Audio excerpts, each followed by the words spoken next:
Time check 12:35 na ng madaling araw. Nandito tayo guys sa Lancaster. Sa likod tayo dumaan. Pag pinatay yung ilaw, napakadilim. So takbo natin dito is nasa 50 kasi masyado siyang delikado. Walang hintuan to guys.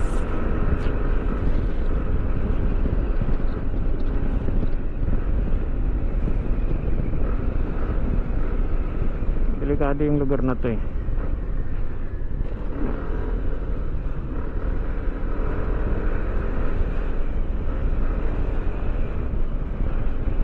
Ano ba? Kaliwa ba kanan? Kanan yata.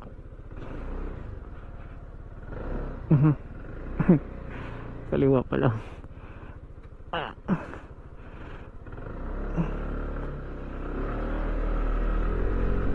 Nalito na. Hindi na alam. Grip mo to, ano na. Ang pangit mo dumiskarte. Dito ba? O dito yata. Saan ka kasi napunta boy? Dapat ang tagos natin dito Imus Boulevard. Loh, parang dead end ah.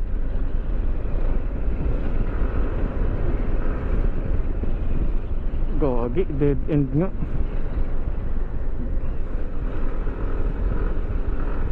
Hindi. Ano na? Alauna na guys oh. Alauna ng madaling araw na. Medyo late na yung labas natin eh.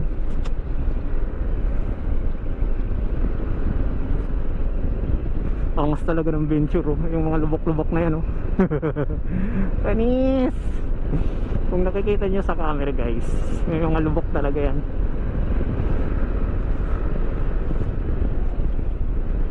Parang ang haba naman ito. Dapat nakalusot na ako ng Imus Boulevard eh. Tama ba? Parang napalayo pa yata ako ah.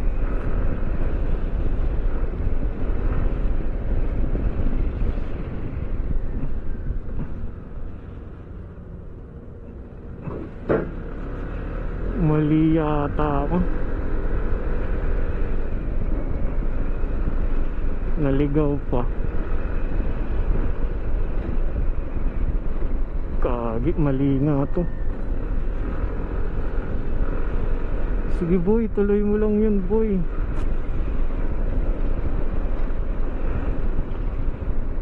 Tama ba to?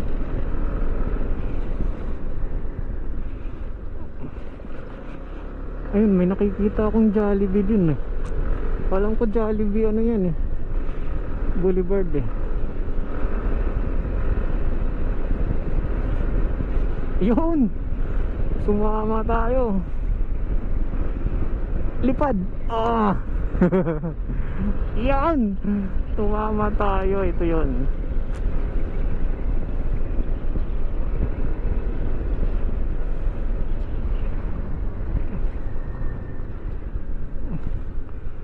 Dito tayo guys.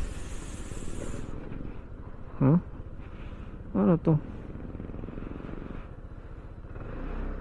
Saan to?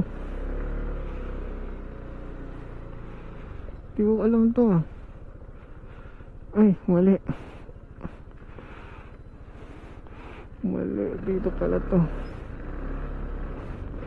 Mali talaga yung ikot natin, yung labas natin. Ang hina ko talaga sa gabi. Hindi ko kasi kabisado yung part na yan eh. So yun po ang ating pagkaligaw-ligaw. No, hindi, sinubukan lang natin ang ating night vision or night mood na camera, kung maganda ba. At gusto ko lang ipaalam sa inyo na ganun ang aking routine or buhay bilang joyride rider. Masyadong delikado, di ba? No? Lalalala. Ano siya? Gabi na, madilim. Tapos di mo kabisado yung lugar. So mag-iingat po tayo sa lahat ng mga rider dyan, or kahit ano pa mang aspetong trabaho, mag-iingat po palagi.